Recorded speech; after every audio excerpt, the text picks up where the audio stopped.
Niemal 3 lata temu Nvidia zaprezentowała w swoich kartach śledzenie promieni. Wykorzystując sprytny algorytm odszumiania i moc rdzeni Tensor, został osiągnięty cel, który był świętym graalem grafiki – Ray Tracing. Jednak Nvidia na tym nie poprzestała i tym razem wraz z CD Projekt Red sięga po kolejny krok milowy. Pytanie, czy było warto?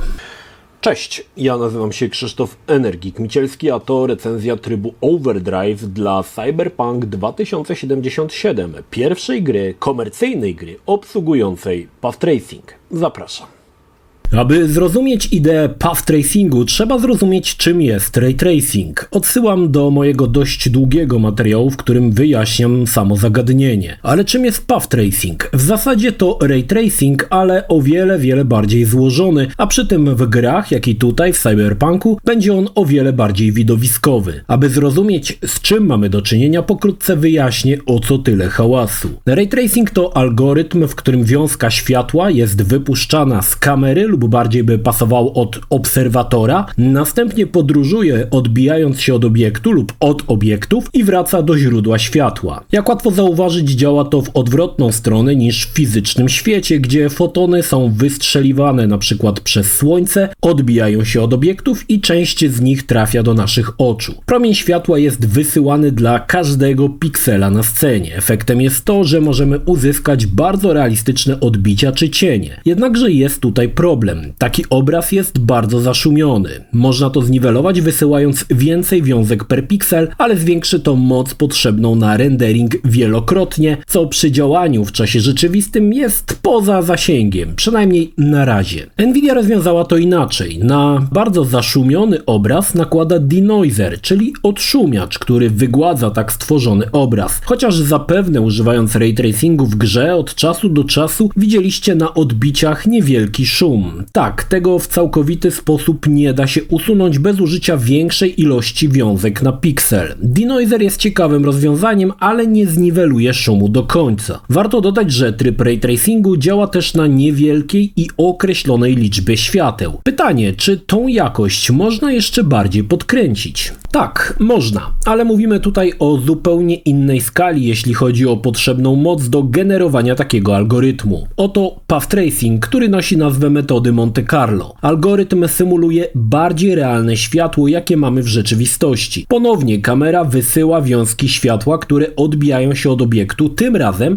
w całkowicie dowolnych kierunkach. Następnie kontynuują wędrówkę, zaliczając kolejne odbicia od obiektów. Ilość tych odbić może być regulowana. Algorytm Monte Carlo oblicza, które z promieni powinny wrócić do źródła światła, podobnie jak w tradycyjnym ray tracingu. Łatwo wywnioskować, że aby uzyskać dobrej jakości obraz, musi być wysłane więcej promieni per piksel. W przeciwnym wypadku obraz ponownie będzie zaszumiony. Ten problem Nvidia rozwiązała już przy śledzeniu promieni, dzięki świetnemu narzędziu denoisera, który w bardzo dobry sposób usuwa szum ze sceny. Łatwo sobie wyobrazić, że skoro nie wszystkie wiązki światła powracają do źródła, musi być ich odpowiednio więcej. Dodatkowo ważnym aspektem jest, ile razy światło odbije się od obiektów po drodze. Kolejną nowością jest to, że path tracing działa z nieskończoną ilością, przynajmniej w teorii, źródeł oświetlenia. Path tracing sprawdzi się w scenach z ogromną liczbą obiektów i dużą ilością świateł. Zwiększy realizm odbić i cieni, zbliżając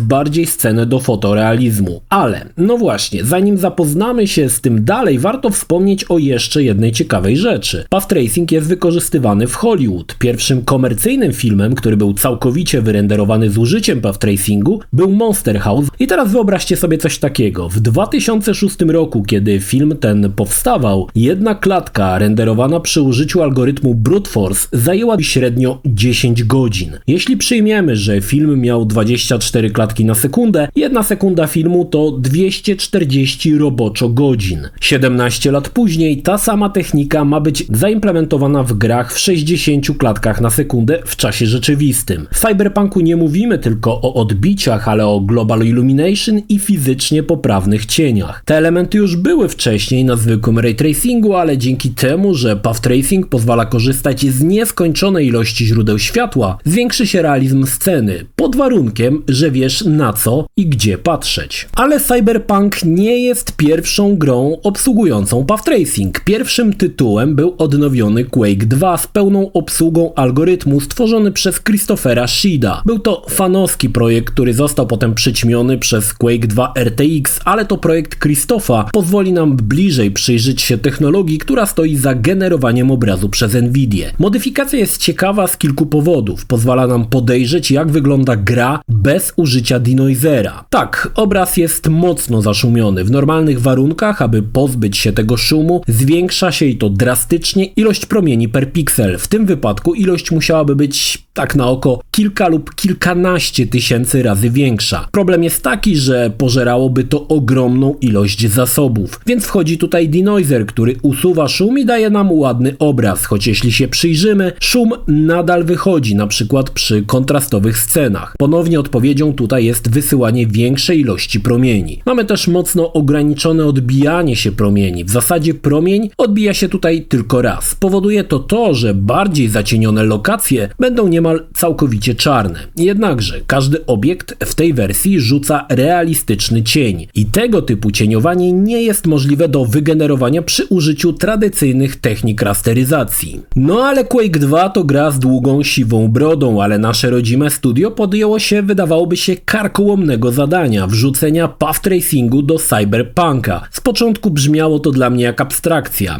Cyberpunk miał już zaimplementowane śledzenie promieni, owszem, nie była to najlepsza implementacja, ale się sprawdzała i dodawała całkiem dużo realizmu, ale wciąż były gry, które robiły to na pewno lepiej. Dorzucenie path tracingu oznaczało jedno: zarżnięcie każdej karty graficznej dostępnej na rynku, chyba że, no właśnie, DLSS 3 wspomagany DLSS 2. Jensen Huang widzi w tym przyszłość kart graficznych. Ma to sens. W przeciwnym wypadku ilość prądu potrzebna do napędzania kart, które oparte by były o tradycyjną rasteryzację, dochodziłaby do absurdalnych wartości, o czym za chwilę postaram się Was przekonać, nie wspominając już o coraz potężniejszym chłodzeniu. Zamiast tego zaprzęgnięto do pracy algorytm sztucznej inteligencji, który generuje klatki pomiędzy klatki tradycyjnie generowane w procesie rasteryzacji. Jest to genialne rozwiązanie. Szybko okazało się, że nawet gry, które działały tak sobie, nawet na najpotężniejszych komputerach, dostały ogromnego kopa, zwiększając swoją prędkość działania dwukrotnie. Mówię tutaj o DLSS 3, którego zasada działania nie ma nic wspólnego z DLSS 2. Gdy do tego jeszcze zaprzęgniemy DLSS 2, czyli generowanie klatki w niższej rozdzielczości i potem przeskalowanie jej przy użyciu sztucznej inteligencji do rozdzielczości wynikowej, wtedy użycie path tracingu nabiera rumieńców. A więc Cyberpunk dostał tryb Overdrive i powiedzmy sobie szczerze, jest to top of the top generowanej oprawy. Nie chodzi o asety, ale o oświetlenie, cieniowanie i odbicia. Jest to pierwsza komercyjna gra obsługująca tą technologię i wygląda to po prostu przepięknie, choć cena za te wodotryski będzie niezwykle wysoka. A gdy rozbierzemy generowanie klatki na czynniki pierwsze, zauważymy, jaka moc jest potrzebna do generowania takich wodotrysków. No ale prześledźmy prędkość działania gry. Mam tutaj kilka,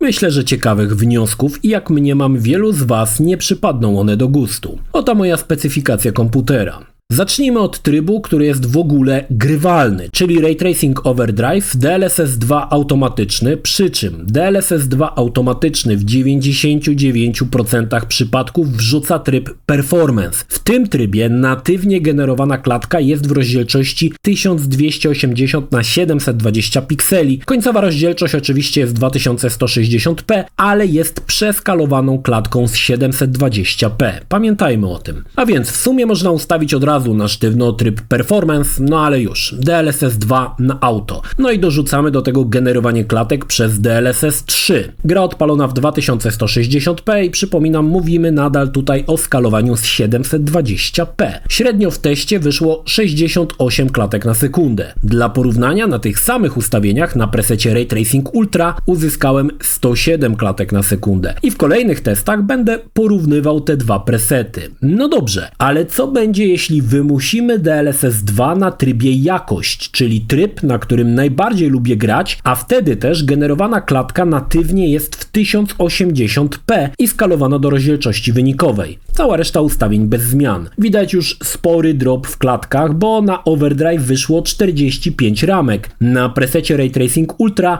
uzyskałem 52 klatki. Zaczyna robić się ciekawie. Przytnijmy jeszcze bardziej sztuczki NVIDII. Wyłączmy w ogóle DLSS 2, czyli gra będzie renderowana w natywnej rozdzielczości 2160p, ale zostawmy generowanie klatek DLSS 3. Tutaj stała się interesująca rzecz. Na Ray Tracing Ultra uzyskałem 46 klatek na sekundę, ale na Overdrive'ie DLSS 3 oszalał. Dlaczego? To wyjaśni kolejny test. Wygrzejmy RTX-a na maksa. Wyłączmy w ogóle DLSS 2 i DLSS 3. Odpaliłem tryb Overdrive, czyli całkowicie czysta rasteryzacja i czysta moc karty. Klatka generowana natywnie w 2160p. Na trybie Ray Tracing Ultra 27 fps, na Overdrive'ie 12. I teraz wróćmy do poprzedniego testu, gdzie DLSS 3 oszalał. Dlaczego? Po prostu frame time klatki był na tyle duży, że generowanie klatki pomiędzy powodowało takie artefakty. Wniosek. DLSS 3 przy ilości klatek niższej, jak mniemam 15-20 fps, jest całkowicie niegrywalny i będzie powodował glitche z racji zbyt dużego frame time'u. Podsumowując, path tracing jest mocożerny i to bardzo, na czystej rasteryzacji o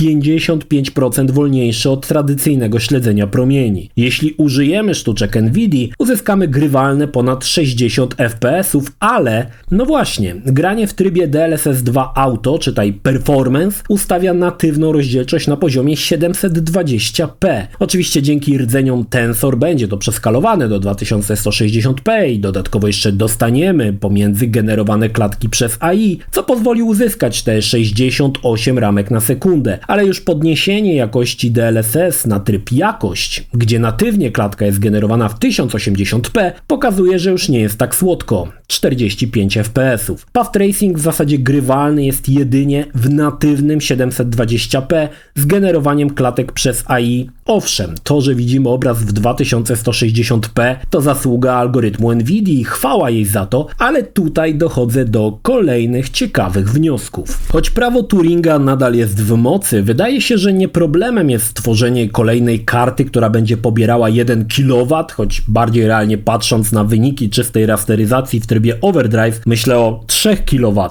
ale o tym za chwilę. Karta będzie wydzielała potworną ilość ciepła i będzie zajmowała 5 albo więcej slotów w obudowie, z czego 95% to potężne chłodzenie. Tak, jest to możliwe, tylko czy ma to sens? Kogo będzie na to stać? Już nawet nie chodzi o samą kartę, ale o płacenie rachunków za prąd. Dlatego będąc na spotkaniu z Jensenem Huangiem, ten potwierdził to, co podejrzewałem od dawna. W sztucznej inteligencji jest przyszłość. Dobitnie to pokazuje aktualna generacja kart serii 4000. Podobny pobór mocy, co poprzednia generacja, jednak sporo szybciej. Wyjściem z sytuacji są sztuczki, które implementuje Nvidia w swoich kartach. Owszem, to nie jest natywna rasteryzacja, ale w sytuacji, gdy gonimy za wydajnością, która ma coraz większą cenę, to rozwiązanie jest bardziej eleganckie i efektywne. Tryb path tracingu w Cyberpunku pokazuje, że natywnie śledzenie ścieżek w 2160p w 60 fps to póki co mrzonka. I bez zwiększenia mocy karty, uwaga, 6-krotnie, pomnóżcie 6 razy ilość potrzebnej energii, aby uzyskać natywny path tracing w 60 klatkach w rozdzielczości 2160p i zrozumiecie, czemu jest to ślepą uliczką.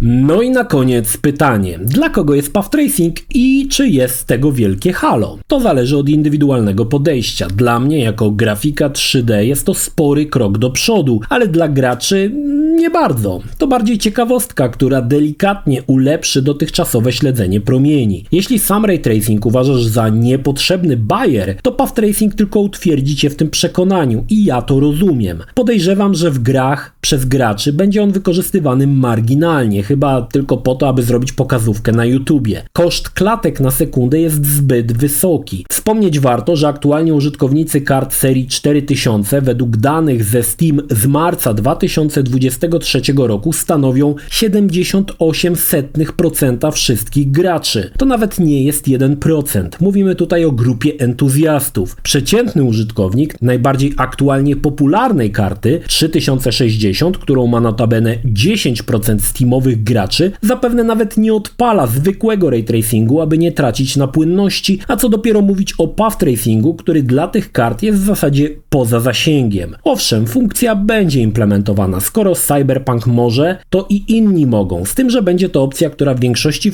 przypadków nie będzie brana zupełnie pod uwagę podczas normalnej rozgrywki. Z jednej strony szkoda, bo ray tracing jest fajną rzeczą, która zbliża scenę do fotorealizmu, ale z drugiej strony cena, jaką przychodzi za to zapłacić, jest zbyt duża. Z tym, że teraz mamy coś jeszcze lepszego. Path tracing, wymagający więcej mocy, wymagający najnowszych kart, ale obniżający klatki na sekundę względem poprzedniego algorytmu. Pytanie do Ciebie, drogi graczu. Idziesz w to?